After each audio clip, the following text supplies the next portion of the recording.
ब्रह्मांड में जहां समय एक अनंत धारा की तरह बहता है, एक ऐसी कथा छिपी है जो प्रेम, तपस्या और अटूट विश्वास की गाथा सुनाती है। यह कथा है पर्वतराज हिमालय की पुत्री देवी ब्रह्मचारिणी की, जो अपने पिछले जन्म में सती थीं और अब पार्वती के रूप में जन्मी थीं। उनका जीवन, जो एक राजकुमारी के रूप में शुरू हुआ, एक ऐसी यात्रा बन गया जिसने उनके भीतर की दिव्य शक्ति को जगाया और उन्हें त्रिलोक की सबसे शक्तिशाली देवी बना दिया। हिमालय के बर्फीले शिखरों पर पार्वती का जन्म हुआ। उनका बचपन प्रकृति के बीच बीता, जहां उन्होंने फूलों से खेलना और हवा की सरसराहट सुनना सीखा।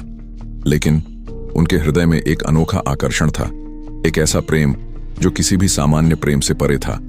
यह प्रेम था भगवान शिव के लिए, जो तपस्या में लीन थे और ब्रह्मांड के हर भौतिक सुख से दूर थे। पार्वती जानती थीं कि उनका जन्म केवल शिव की पत्नी बनने के लिए हुआ है, लेकिन उन्हें यह भी पता था कि शिव को पाना आसान नहीं है। वह किसी भी साधारण राजकुमारी की तरह विवाह नहीं कर सकती थीं। उन्हें अपने प्रेम को साबित करना था। जब पार्वती बड़ी हुईं, तो उनके पिता ने उनके विवाह के लिए कई प्रस्ताव लाए, लेकिन पार्वती ने उन सभी को अस्वीकार कर दिया। उन्होंने अपने पिता से कहा कि उनका मन पहले से ही भगवान शिव को समर्पित है। हिमालय राज ने अपनी बेटी के इस निश्चय को समझा और उन्हें शिव को पाने की अनुमति दी, लेकिन उन्होंने पार्वती को चेतावनी भी दी कि शिव को पाना असंभव है। पार्वती ने अपने महल के सभी सुखों को त्याग दिया। उन्होंने रेशमी वस्त्रों को छोड़ दिया और तपस्वियों की तरह साधारण कपड़े पहन लिए।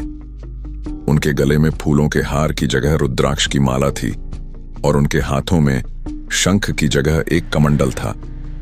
उन्होंने अपने जीवन के हर सुख को छोड़ दिया और शिव को पाने के लिए तपस्या करने का फैसला किया। उनकी तपस्या की शुरुआत हिमालय की एक शांत गुफा से हुई। उन्होंने भगवान शिव का ध्यान करना शुरू किया और उनके नाम का जाप किया।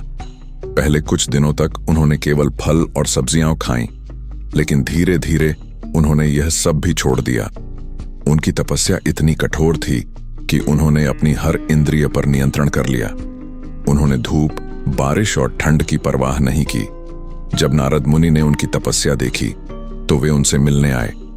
नारद ने पार्वती से कहा, पार्वती, तुम्हारी तपस्या अद्भुत है, लेकिन क्या तुम जानती हो कि शिव ने कभी किसी पर ध्यान नहीं दिया है? वे तपस्वी हैं और वे प्रेम के इस भौतिक स्वरूप में विश्वास नहीं करते। पार्वती ने मुस्कुराते हुए जवाब दिया, मुझे पता है देवर्षि, लेकिन मेरा प्रेम भौतिक नहीं है। यह आत्मा का प्रेम है, जो शरीर और मन से परे है। मैं इस प्रेम को साबित करना चाहती हूं और मैं तब तक तपस्या करूंगी जब तक शिव मुझे स्वीकार न कर लें। नारद मुनि ने पार्वती की इस अटूट भक्ति को देखा और उनका आशीर्वाद देकर चले गए। पार्वती की तपस्या और भी कठोर होती गई। उन्होंने अपनी इंद्रियों पर पूर्ण नियंत्रण कर लिया। उन्होंने खाने पीने का त्याग कर दिया और केवल हवा पर जीवित रहने लगीं।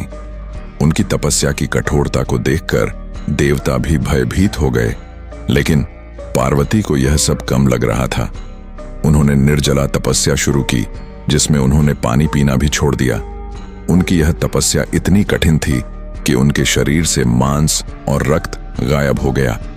केवल हड्डियों का ढांचा ही रह गया था, लेकिन उनके चेहरे पर एक अलौकिक तेज था, जो उनकी आंतरिक शक्ति को दर्शाता था। जब पार्वती ने खाने पीने का पूरी तरह त्याग कर दिया, तो उनके इस स्वरूप को देखकर हर कोई हैरान रह गया। उन्होंने अपनी तपस्या में हर चीज को त्याग दिया था, यहां तक कि उन्होंने अपने शरीर से निकले पत्ते भी नहीं खाए। इस कारण से उन्हें अपर्णा के नाम से भी जाना जाने लगा, जिसका अर्थ है बिना पत्ते खाए रहने वाली। उनकी तपस्या इतनी कठोर थी कि यह पूरे ब्रह्मांड में फैल गई। शिव, जो अपनी तपस्या में लीन थे, भी इस ऊर्जा को महसूस करने लगे। उन्होंने एक ब्राह्मण का रूप धारण किया और पार्वती से मिलने आए। ब्राह्मण ने पार्वती से पूछा, सुंदर देवी, आप इतनी कठोर तपस्या क्यों कर रही हैं? यह शरीर तपस्या के लिए नहीं, बल्कि प्रेम के लिए बना है। तुम किसकी तलाश में हो? पार्वती ने शांत भाव से कहा, मैं भगवान शिव को पाना चाहती हूं। ब्राह्मण ने हंसते हुए कहा, शिव, वह तो एक भयानक और विचित्र व्यक्ति हैं। वह श्मशान में रहते हैं अपने शरीर पर राख लगाते हैं और उनके साथ भूत प्रेत घूमते हैं। क्या तुम सचमुच ऐसे व्यक्ति से विवाह करना चाहती हो? ब्राह्मण ने शिव के बारे में और भी कई नकारात्मक बातें कहीं, लेकिन पार्वती का विश्वास नहीं हिला। उन्होंने कहा, आप जिन्हें भूत प्रेतों का स्वामी कहते हैं, वह मेरे लिए ब्रह्मांड के सर्वोच्च देवता हैं। आप जिन्हें श्मशान में रहने वाला कहते हैं, वह मेरे लिए जीवन और मृत्यु के स्वामी हैं। आप चाहें जो भी कहें, मैं शिव को ही पाना चाहती हूं। ब्राह्मण ने पार्वती की इस अटूट भक्ति को देखा और उनके मन में संदेह की कोई जगह नहीं थी। उन्होंने अपने ब्राह्मण के रूप को त्याग दिया और अपने वास्तविक रूप में प्रकट हो गए। यह भगवान शिव थे। शिव ने पार्वती से कहा, पार्वती, तुम्हारी तपस्या और तुम्हारा प्रेम अद्भुत है। मैंने तुम्हें हर तरह से परखा है और तुम हर परीक्षा में सफल रही हो। तुम्हारा प्रेम सच्चा और निस्वार्थ है। मैं तुम्हें अपनी पत्नी के रूप में स्वीकार करता हूं। पार्वती की खुशी का कोई ठिकाना नहीं था। उनकी तपस्या सफल हो गई थी। उनकी वर्षों की तपस्या, उनका दर्द और उनका विश्वास अब एक अनंत खुशी में बदल गया था।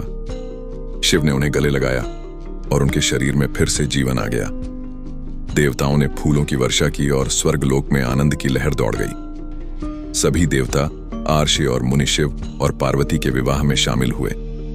यह विवाह सिर्फ दो लोगों का नहीं था, बल्कि यह ब्रह्मांडीय चेतना का मिलन था। ब्रह्मचारिणी माता का यह स्वरूप हमें सिखाता है कि जीवन में कुछ भी असंभव नहीं है, अगर हमारे पास अटूट विश्वास, धैर्य और समर्पण हो।